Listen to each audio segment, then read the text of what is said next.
Hey, thanks for watching today. We've got some important low-income news to go over. First of all, for those of you who have been affected by the widespread and unusual December storms that we've been seeing, I have been following the news closely and I am deeply worried about all of you. You'll be interested to know that disaster relief has been approved for many areas and will likely be approved for more areas moving forward. To keep track of what is available near you, please visit disasterassistance.gov and enter your zip code into the search box. This will help you find any programs in your area that can assist you in your recovery. In other news, the final payment for the child tax credit has been sent to eligible families. Unless Congress passes the Build Back Better bill or makes some other provision for this program, these payments will not continue into the new year. TurboTax has made the controversial decision to stop participating in the Free File program. If your adjusted gross income is $73,000 or less, then you may be eligible to file your taxes for free through this program. However, you will no longer be able to use TurboTax to do that. If you've been using TurboTax and you need a new provider, we have a link in the description below with a list of all the free file providers we've been able to find, so that may be interesting to you. And now let's address some state news. We've got quite a lot of it today. In Arizona, eligible low-income students can now attend Arizona State University, the University of Arizona, or Northern Arizona University for free, thanks to the Arizona Promise program. This scholarship program will fully cover tuition and fees. In Florida, the Hernando County Board of County Commissioners has expressed concern about fraud in their property tax exemption program for seniors. They claim that millionaires are using this program to evade taxes on their properties, and so there's a chance that they're not going to continue those programs. And that's a problem because they are set to expire very soon, and if they are not renewed, it could really hurt low-income seniors in the area.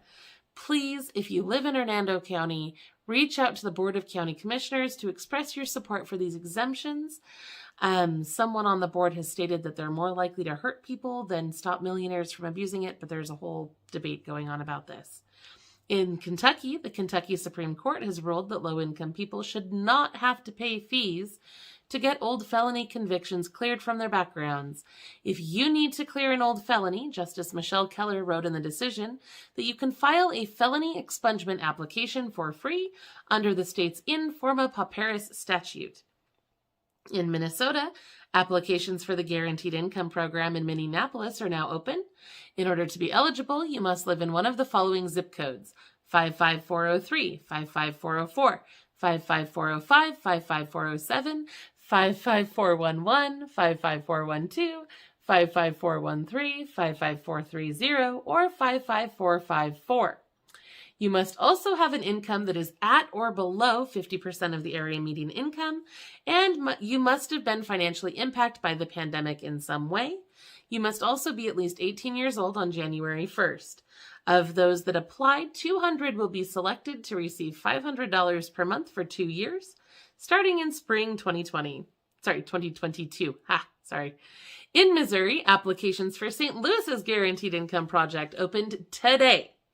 In order to be eligible, you must reside within St. Louis city limits, earn 80% or less of the area median income, and have experienced a loss of income due to COVID-19. This could mean that your hours were cut, you lost your job, you had extra expenses like funeral expenses or treatment costs.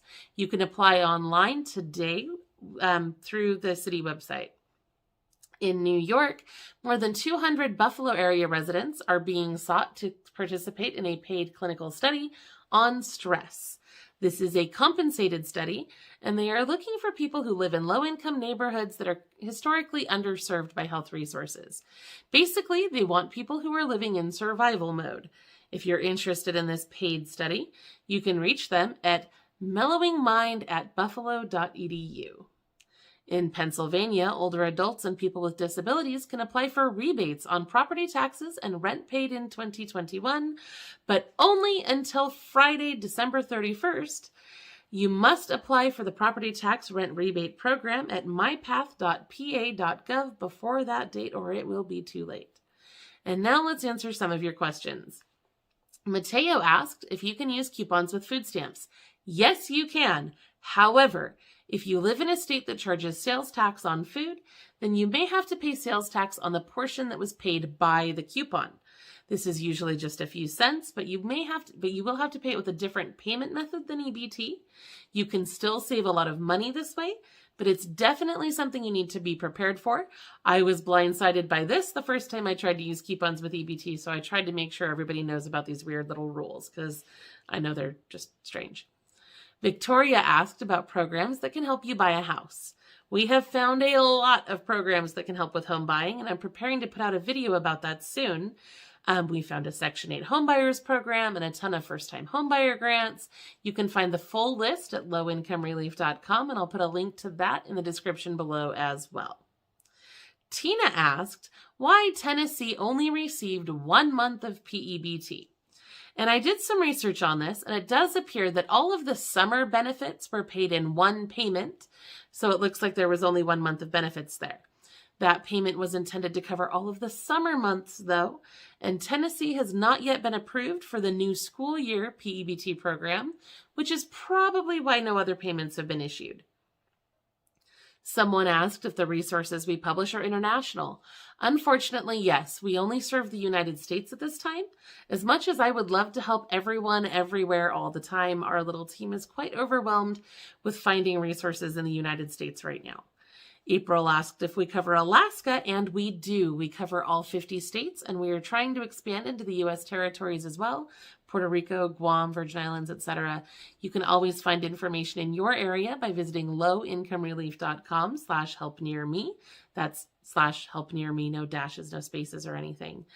And just on a personal note, I've noticed there's a lot more people in the comments talking about my weight lately. My favorite comment came from Polly, who said if I donated my food, I could feed half the homeless nationwide. And statistically, that's obviously impossible because there's over 500,000 homeless people in America on any given night, and no one could possibly eat enough calories in a day to feed 250,000 people. But in all seriousness, guys, these comments just crack me up. I mean, I know that there are people that are trying to make me feel bad about talking about food stamps with this face.